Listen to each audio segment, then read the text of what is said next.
to Skin Bag of Coffee. I am your host, Philtron. Hello. I wanted to check out this video on how a mini split works.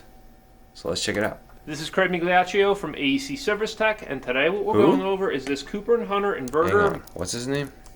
This is Craig Migliaccio from AEC Service Tech, and today what we're going over is this Cooper & Hunter inverter mini.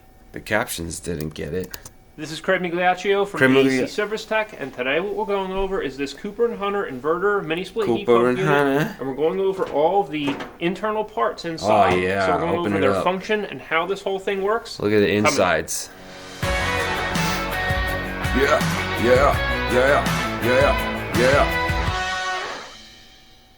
So I removed the covers off of this mini split unit, and I also removed the sound deadening covers from around the compressor and the accumulator that are right here. Compressor, accumulator, okay. There's this tar tape.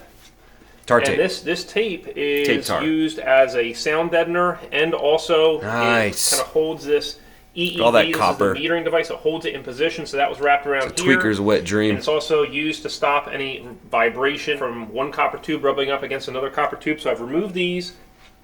Yes. As well, the other nice thing about mini splits are that this whole area does not constantly get water down it like on a standard top air discharge unit. So these are the side air discharge, and this is an inverter system. And so here we have a compressor with a cut open accumulator tank. And so this is a rotary compressor right here, and it's pumping R410A refrigerant or R32 refrigerant. R410A. Those are the two refrigerants that are used presently in the U.S. It's R410A. In other countries, it's R410A. So we have R410A in this particular system. R410A. This compressor right here, what it does is it's powered with a constant voltage but a changing frequency in order to change the pumping speed. Constant voltage. When you change the pumping speed, it changes the capacity that this unit is running at. And so you got to remember that inverter systems have the compressor, the EEV, the outdoor fan, and the indoor fan all running at, it can lower or raise the speed or the capacity of each one of those four components. And so the whole did you hear that? Of an inverter speed or the capacity of each one of those four components. And so the whole point of an inverter system is it's able to ramp down in capacity or ramp up in capacity. So that's a huge thing. Variable that leads to frequency. High electrical efficiency.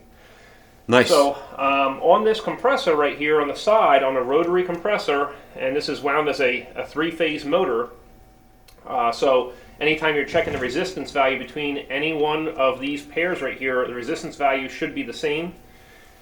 But on the side, you always have an accumulator tank, and you could have a single pipe coming in or a two pipe, depending on the size of the unit.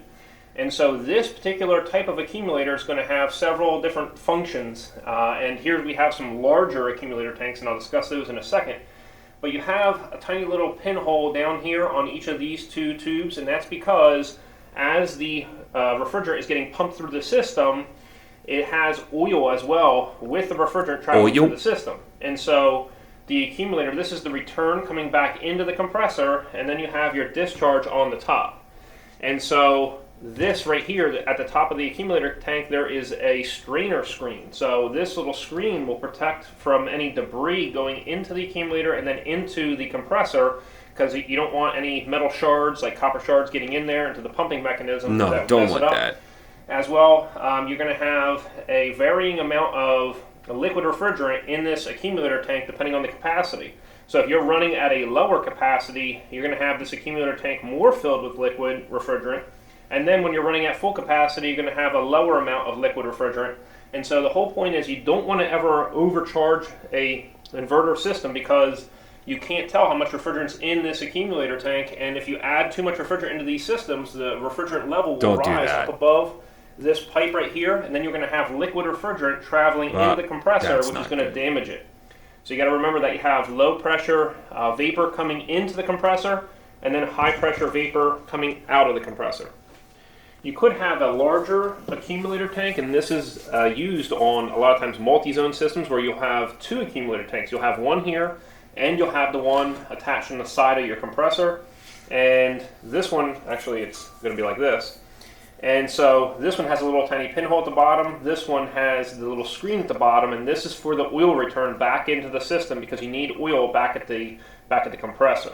And then up at the top right here, that's where it's always pulling vapor in. So the accumulator is a protection device for the compressor to make sure that only vapor enters the vapor compressor, so that vapor enters right here regardless of if there's liquid in this tank. It enters here, it picks up some oil, it comes up towards the top, and when it's picking up oil, it may pick up a little bit of liquid as well, liquid refrigerant, and then that's flashing in this tube, and that's why there's another hole here to allow more vapor in before it goes and enters the compressor. So the accumulator is a protection device, it's a storage tank for the refrigerant, there's an oil return as well, and so you could have this pipe orientation where they're both in the top, or you could have one like this where it's going through from one side to the other. So coming off of the compressor, you have your... The accumulator protects the compressor, and it's where the gas accumulates and goes into the compressor and gets compressed, and then as it expands, the temperature drops. That's the cooling system. It turns mechanical work into compressing this gas, which is then expanded and cools the air. I hope you're doing well.